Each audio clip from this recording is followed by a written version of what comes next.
የአንድ ማህበረሰብ እድገትና ስልጣኔን ከሚወስኑት መካከል የሀገሪቱ የትምህርት ፖሊሲ ችግር ፈቺና መፍትሄ አመላካች ሆነው ገቢራዊ ሲሆኑ ነው። በትምህርት ዘርፍ የሚሰሩ ስራዎች ትውልድን በእውቀትና በሰብና የዳበረ ከማድረግ ጎን ለጎን ለህብረተሰቡ ለውጥ ሊያመጡ የሚችሉ ጥናትና ምርምሮች የታገዘ ሆነው ሲከናወኑ ነው። ዛሬ ላይ በሀገራት መካከል በእድገት ጎዳና ያላቸው ልዩነት የዚሁ ዘርፍ ሚና ስለመሆኑ ባለሙያዎች ያረጋግጣሉ። በመሆኑም ሀገራችን የረጅም ዓመታት የትምህርት ዘመን ባስቆጠረችበት ልክ ውጤት አለመታየቱን ተከትሎ ዘርፉን ተጨባጭ የሆነ ለውጥ እንዲያመጣ ከቅርብ ጊዜ ወዲህ ተከልሶ በተለይ የከፍተኛ ትምህርት ተቋማት ማህበረሰብ ተኮር ጥናትና ምርምር በማድረግ ስራዎች እየተሰሩ ይገኛል። ከሰሞኑንም የሐዋሳ መምህራን ትምህርት ኮሌጅ 3ኛ ዙር የጥናትና ምርምር ኤግዚቢሽን ያካሄደ ሲሆን በዚህም ልዩ ልዩ ምርምርና ጥናቶች ቀርቦ ከሚመለከታቸው አካላት ጋር መክረዋል።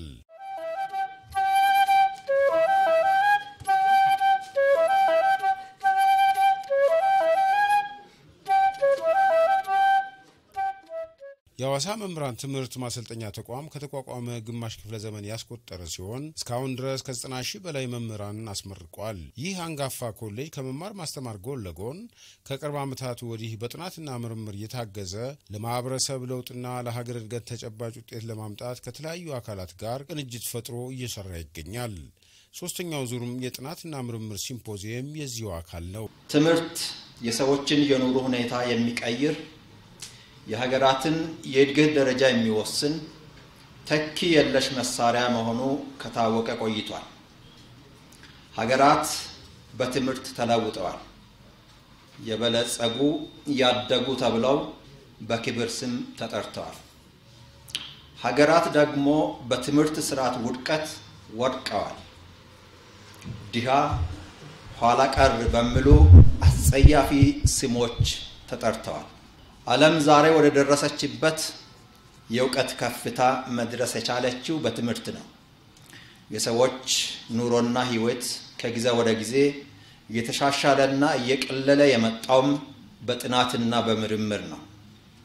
ስለዚህም ለትምህርት ለጥናትና ምርምር የተለየ ቦታ የሚሰጠው የሀገሮችን እንዲሁም የሰዎችን ህይወት ለዋጭ መሳሪያ መሆኑ በተግባር የተረጋገጠ በመሆኑ ነው። አሁን በደረስንበት የለውጥ ምዕራፍ በሰፊና ጥልቅ ጥናት ላይ የተመሰረተ ውጪውን ለልምድና ለቴክኖሎጂ ሽግግር በመጠቀም በዋናነት ግን የሀገራችንን ተጨባጭ ሁኔታን ያገናዘበ የትምህርት ስርዓት ለውጥ ተደርጎ ወደ ተግባር ገብተናል።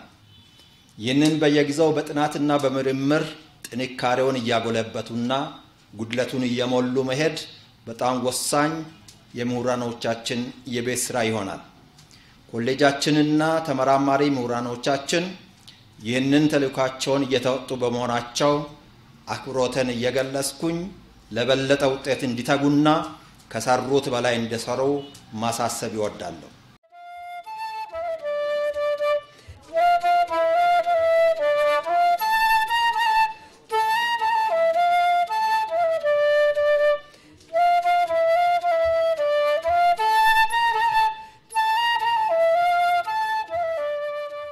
በተለይ የትምህርቱ ዘርፍ የረጅም ዓመታት ሂደት ያለው ቢሆንም በሚፈለገው ልክ ውጤት አለመምጣቱ ጥናትን መሰረት ያደረጉ አሰራሮችን በመከተል እየተሰራበት ይገኛል። የሐዋሳ መምህራን የትምህርት ማሰልጠኛ ተቋምም ከባለፉት ዓመታት ወዲህ በተደራጀና በተሳለጠ መልኩ ተጨባጭ ለውጥ በሚያመጡ ጥናትና ምርምር ታግዞ እየሰራ ነው። ወደ 50 ዓመት እየተጠጋ ያለ ታሪክ ያለው ኮሌጅ ነው። ከምስረታው ጀምሮ ስንመለከት ከ90,000 የበለጡ መምህራን በተለያየ ዘርፍ አሰልጥኖ ለክልሉም ለሀገርም ያበረከተ አንጋፋ ኮሌጅ ነው ማለት ነው። የሐዋሳ መምህራን ትምህርት ኮሌጅ በአሁኑ ሰዓት በዲግሪ መርሃ ግብር በዲፕሎማና በሰርቲፊኬት ደረጃ በመደበኛውና በተከታታይ ትምህርት በሳምንት መጨረሻ ትምህርት ከ4,000 የሚበልጡ ተማሪዎችን ተቀብሎ ያሰለጠነ የሚገኝ ኮሌጅ ነው።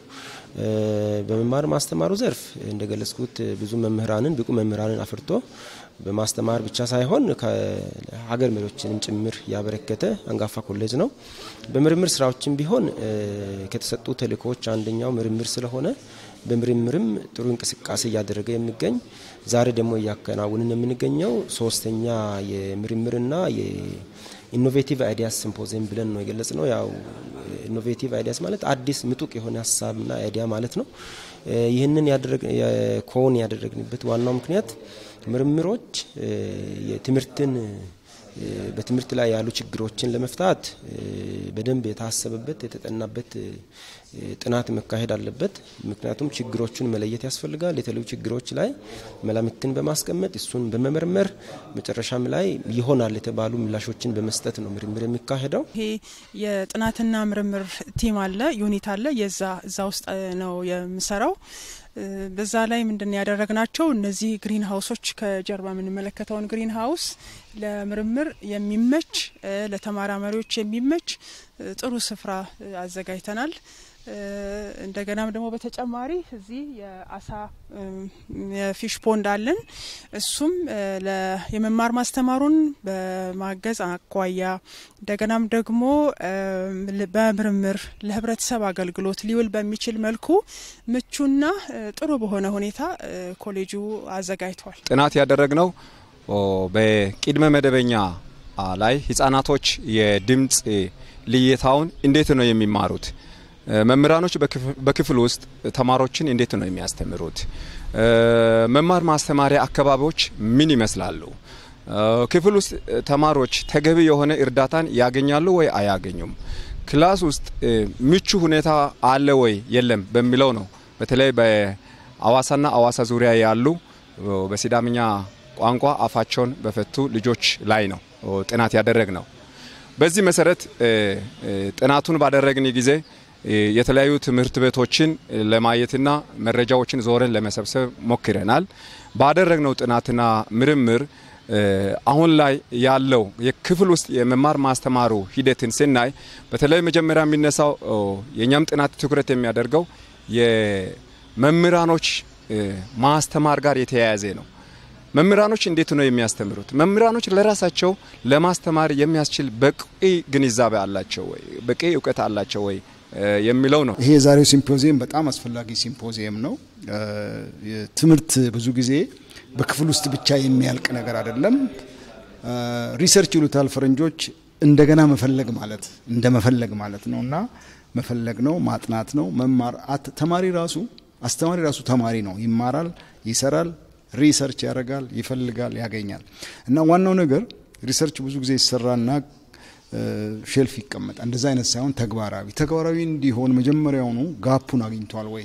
ችግሩ ተገኝቷል ወይ? ህብረተሰቡን ችግር የሚፈታ ነው ወይ? የህብረተሰብ ችግር የማይፈታ ከሆነ ምንም ትርጉም የለውም። እና የዛሬው ሲምፖዚየም እነዚህን የሚመለከትና ጥሩ ጥናቶች የቀረቡበት ስለሆነ በጣም ጥሩ እንደሚሆን ተስፋ አደርጋለሁ።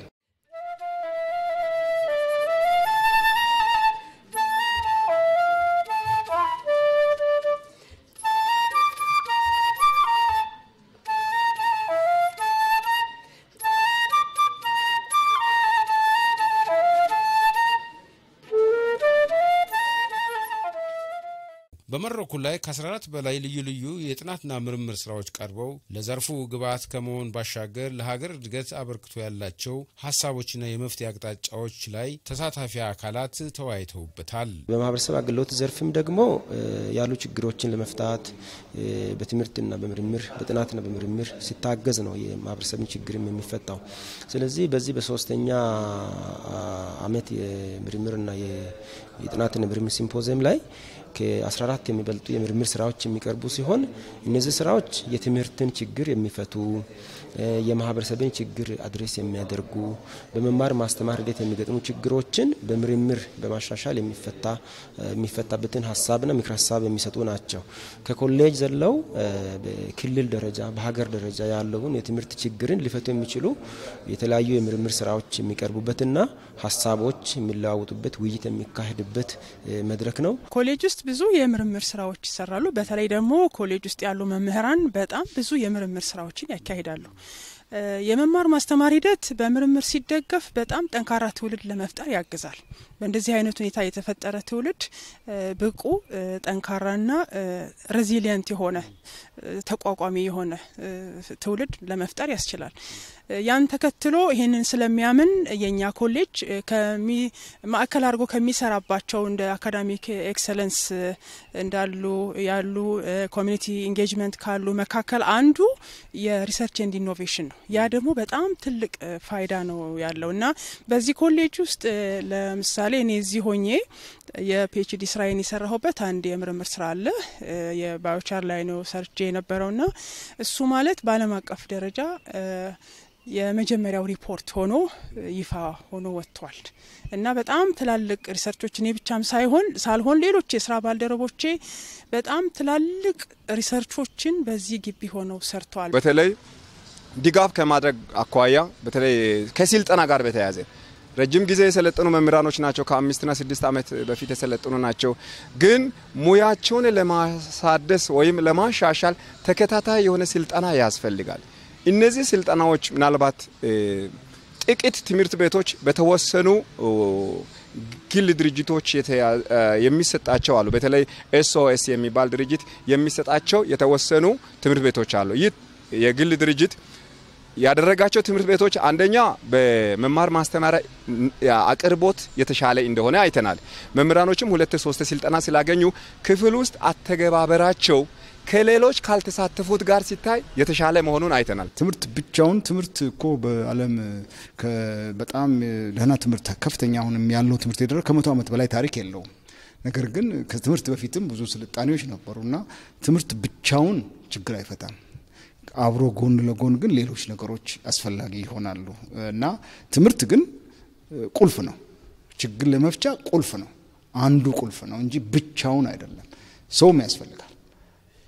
አብሮ ሰው ያስፈልጋል። ሰው ነው ችግር የሚፈታው። ችግር መፍታት ትምህርት ግን ለሰው ሐሳብ ይሰጣል። ሪሰርች ደግሞ ማለት ጋፕ ምንድነው ችግር ያለው ብሎ ያንን ማግኘት ማለት ነው። ሪሰርቾች ደግሞ ተሰርተው ችግር ይፈታል ወይ መጀመሪያውኑ ሲጠና የሰዎችን ችግር ለይቶ ያየ ነው ወይ ነው የህብረተሰቡን ችግር ይፈታል ወይ ነውና ትምህርት ብቻውን አይደለም የበለጸገው ማለት ትምህርት በጣም ከፍተኛውን ደረጃ ደርሰዋል። ግን ችግሮች ሁሉ እነሱ ጋር ያሉትን ተፈተዋል ማለት አይደለም። ሰልጥነዋል ሌላ ነገር ነው። ስልጣኔ የተያያዘ ነገር ነው ግን ብቻውን ትምህርት ነው ብዬ አላምንም።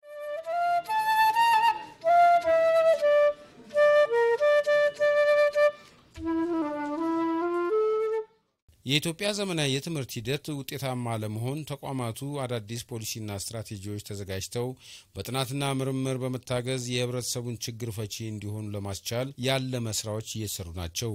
ኮሌጁም ይህንን ታሳቢ ያደረገ ሲምፖዚየም ሲሆን በመድረኩ ከጥናትና ምርምሮች ጎን ለጎን የተለያዩ የዘርፉ ባለሙያዎች ምክረ ሀሳብና የተከናወኑና የመጡ ጅምር ስራዎችም የቀረቡበት ነበር። እንግዲህ ሐዋሳ መምህራን ትምህርት ኮሌጅ ወደ 13 የሚጠጋ የትምህርት ክፍል አለው። ከነዚህም ከ13ቱ የትምህርት ክፍል አንዱ የስነ ጥበባት ነው። የክወናና እይታ ጥበባት የሚባለው የክወናና እይታ ጥበባት ደግሞ እንደገና በእይታ ጥበባትና በክወና ተብሎ ለሁለት ይከፈላል። ዛሬ ያያችሁት ደግሞ በቪዥዋል አርትስ ዲፓርትመንት የተዘጋጁ የተማሪዎችና የመምህራን ስራዎች ናቸው። ዲፓርትመንቱ በዋናነት ከተማሪዎች ጋር ነው የሚሰራው። በጣም ስኪልፉል የሆኑ ልጆች አሉ፣ አቅም ያላቸው ለራሳቸው ወጥተው ገበያ ላይ ራሳቸውን ፕሮሞት በማድረግ የሚታወቁ ልጆችም አሉን። ተማሪዎችን ከማውቃት ጎን ለጎን እነዚህ በአመት በሁለት አመት ውስጥ የሚሰሯቸውን ስራዎች አምናም ልክ በዚህ ሰዓት በተመሳሳይ የመጀመሪያ ዙር አውደሪ አድርገናል። ዘንድሮም ደግሞ ተማሪዎቻችን የሰሩት ስራዎችና እንደገና መምህራኖችም የሰሯቸው የተወሰኑ ስራዎች ተደምረው አንድ ላይ ለአውደሪ እንዲቀርቡ ተደርጓል። በኮሌጁ እየሰለጠኑ ያሉ የፐርፎርሚንግ ኤንድ ቪዥዋል አርትስ የሚባሉ ተማሪዎች የሚማሩበት የትምህርት ስራቸውን የሚሰሩበት ክፍል ሆኖ ከቅርብ ጊዜ ወዲህ የተሰሩ የእጅ የጥበብ ስራቸውን የሰሩበትን አውደ ርዕይ ነው የአርት ኤግዚቢሽን ብለን ያልነው ማለት ነው። በተጓዳኝም ደግሞ ሳይንስ ፌር ተብሎ አዳዲስ ሀሳቦችን ማፍለቅ ካለብን ሰዎች ውስጥ ያሉ ሀሳቦች እንዲወጡ እድል መፍጠር አለብን። በመንፈጥረው እድል ሰዎች የምን አይነት የፈጠራ ስራዎችን ይዘው ሊቀርቡ ይችላሉ የሚለውን በማሰብ የታሰበ ነው ከዚህ ሪሰርች ሲምፖዚየም ጎን ለጎን እንዲካሄድ። በዚህም 3 የፈጠራ ስራዎች ቀርበዋል። ቅድም ሲቀርቡ እንደተመለከታችሁት መማር ማስተማርን ሊደግፍ የሚችል ፕሮጀክተር ተሰርቶ ቅድም የታየውን ነው የሚመስለው። እንዲሁም ቲዮሬቲካሊ የምናስተምረውን የሚደግፉ ሞዴል ዴቨሎፕ ተደርጓል።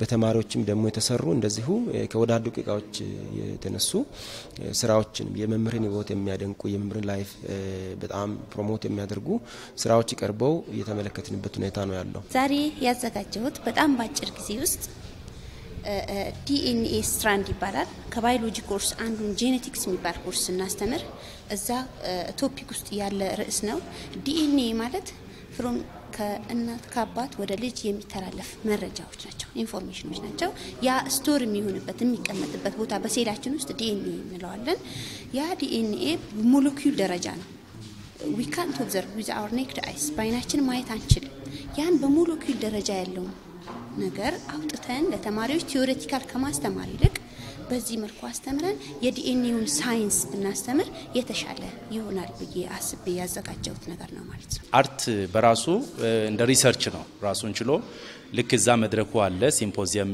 የቀረበው ሪሰርቾች ወደ 14 የሚጠጉ ፔፐሮች አሉ በእኛ ግቢ ብቻ ሳይሆን በትምህርት ዘርፍ ውስጥ እንደሚታወቀው ሲል ራሱን ችሎ ጥናትና ምርምር ውስጥ የሚካተት ነው ስለዚህ አንድ አካል ተደርጎ ነው የሚወሰደው ዛሬ 3 በጣም ዋና መርሃ ግብሮች አሉ የመጀመሪያው የሲምፖዚየም ነው ሁለተኛው የሳይንስ ሐሳቦች ወይ ፈጠራ ምንለው ነው ሶስተኛው ደግሞ የሲቪል አውደሪ ነው ስለዚህ ሶስቱም አንድ ላይ ሐሳብ ወይም ምርምር ተደርጎ ስለሚወሰዱ ቅንጅታቸው እንዳይነጣጠሉ ያረጋቸዋል ስለዚህ ሲምፖዚየሙ መደረጉ አንዱ ሪሰርች ሲሆን የኛም ደግሞ አርቱ በራሱ ሪሰርች ተደርጎ ስለሚወሰድ ያንዳንዱ ሰው ያንጸባረቀው ነው የራሱን ሐሳብ እንዲያቀርብ ነው የተፈለገው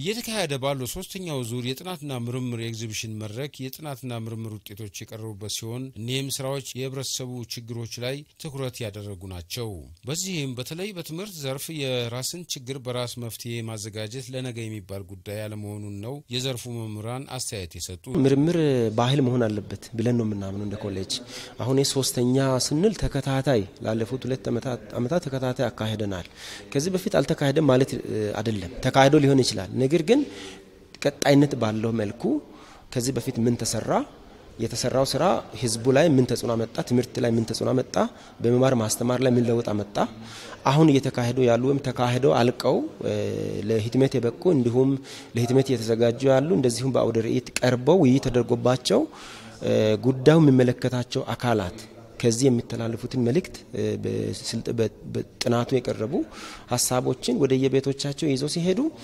በማስተማር በመማር ማስተማሩ ዙሪያ ያለ አጠቃላይ በትምህርት ስርዓቱ ላይ ያሉ ችግሮችን ለመፍታት ግብአት ሆኖ ነው እነዚህ ሐሳቦች የመጡት ያው ሐሳብ በምርምር የዳበሩ ሐሳቦች ሲቀርቡ ምክር ሐሳብ ናቸው የሚለገሱት ይሄ ችግር በዚህ መልክ እንዲህ ችግሮችን በመለየት እንደዚህ ጥናት ተደርጓል በተደረገ ጥናት የተገኘው ችግሩን ሊፈታ የሚችል ይሄ ነው ተብሎ ነው ሐሳቡ የችግር መፍቻ ተብሎ የቀረበ ምክር ሐሳብ ይሄ ነው ይሄን ምክር ሐሳብ የሚመለከተው ባለድርሻ ሲጠቀምበት ችግሩን ይፈታል ማለት ነው ጥቅሉ ምርምር የማህበረሰቡን ህይወት ለማሻሻል እንዲሁም የትምህርት ጥራትን ችግር ለመፍታት ጉልህ ሚና ስላለው ነው ማለት ነው የምርምር ሲምፖዚየምን እንደ ባህል በሐዋሳ መምህራን ትምህርት ኮሌጅ ለማስቀጠል የምንፈልገው እኛ አሁንም መማር ነው ያለብን መመራመር ነው ያለብን አሁን ደግሞ ያለንበት እኛ የመጨረሻውን ቴክኖሎጂ እየገዛን ነው የምንጠቀመውና በእኛ ሀገር እዚህ በኢትዮጵያ የመጨረሻውን ቴክኖሎጂ ከመግዛት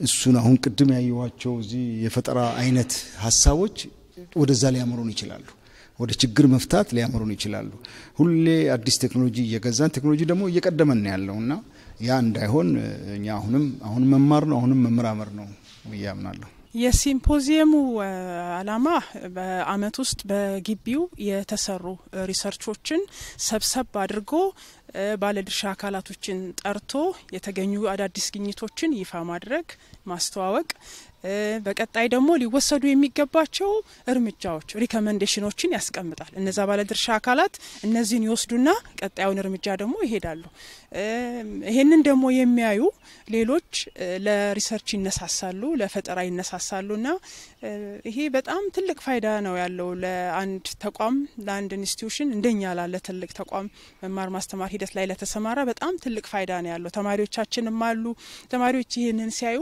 በጣም ነው የሚነሳሱት ኢንስፓየርድ ይሆናሉ በጣም ትልቅ ውጤት ያመጣል ብዬ አስባለሁ